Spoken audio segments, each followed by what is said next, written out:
Well, there are so many different variations for the word family.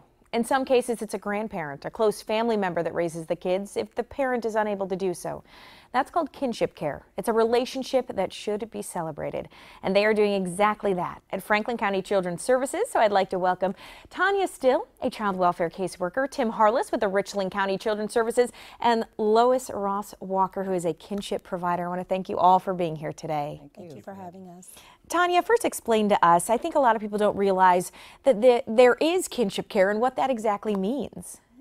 Kinship care basically is a set of individuals who are caring for children who unfortunately can't be in their kinship caregivers can be anything from blood relatives to just anyone who has a true connection with children, a teacher, a family friend, anybody, a coach, anybody out there in the community that is committed to that child and committed to making sure that they're able to maintain those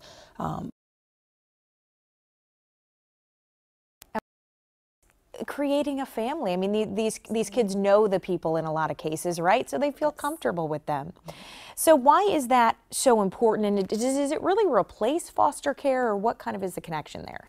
It doesn't replace foster care, but it's definitely the option that we would rather go, because again, it's somebody who, unlike foster care, somebody who doesn't know this child, it really is somebody who is committed to this child, who already has an established connection with this child, and really has this child's best interest at heart. Again, that's just committed not only to meeting their basic day-to-day needs, but also really invested in maintaining those birth connections and those cultures, traditions that the child has been brought up with, which alleviates some of that fear, some of that loss, that grief that children who unfortunately can't be with their parents are experiencing. And obviously, it being a preferred option, how many kids do you have at FCCS that are in this program? We service over 600 children and families in the kinship program, so quite a few people, and you know, we're directly responsible not only for assessing those individuals, but also making sure that they're receiving this.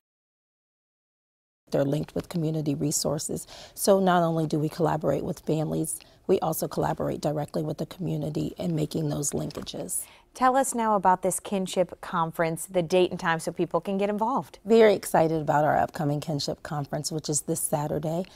We'll be working with families. It really just gives our families an opportunity to come together, to really celebrate what they're doing, and gives us an opportunity to say thank you.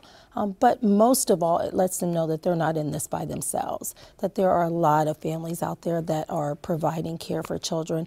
And so what we do is we try to give them some takeaways from the conference, some support, some networking opportunities. We have a phenomenal speaker, Dr. Crumley, who will be coming in and just really addressing the unique needs of caregivers, because you know the children have needs, but the caregivers also have needs and need additional support, and where can they go to find support. So Dr. Crumley will be addressing the adults, but we can't leave out the teens because they're such a necessary part of that too. And so we have some things. We'll be working with the teens on healthy bodies, healthy relationships, things like that. I love it. For our conference. It is an annual conference, so we look forward to it every year.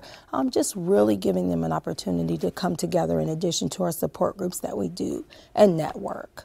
All right, Tim, the mission for the Ohio Grandparent Kinship Coalition, what are you guys after?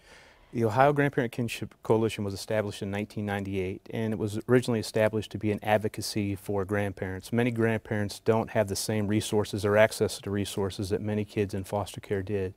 It was established by a couple of folks from Wright State University and a local Franklin County caregiver.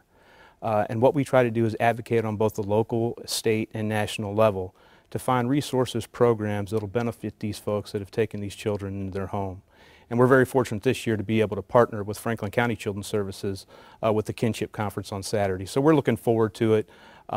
Anybody can participate with the OGKC. You can look it up on the website. Just type in Ohio Grandparent Kinship Coalition. All kinds of information there. We meet quarterly at the Overbrook Presbyterian Church here in Columbus on North High Street. And we're constantly looking for grandparents, because who better to tell the story than a grandparent? Sure, and let's go to Lois on that note, because you are in this kinship program. What's it been like for you? Oh, it's been good. The word says that we perish because of lack of knowledge. And through this program, I've learned quite a bit. It's been very, very resourceful, very helpful, and I don't think I would have made it without the program. Well, that's incredible. All right, all the information, the website up on screen if anybody wants to get involved. I want to thank you all for being here. Thank you Thank you so for much for having us. having us. Thank you.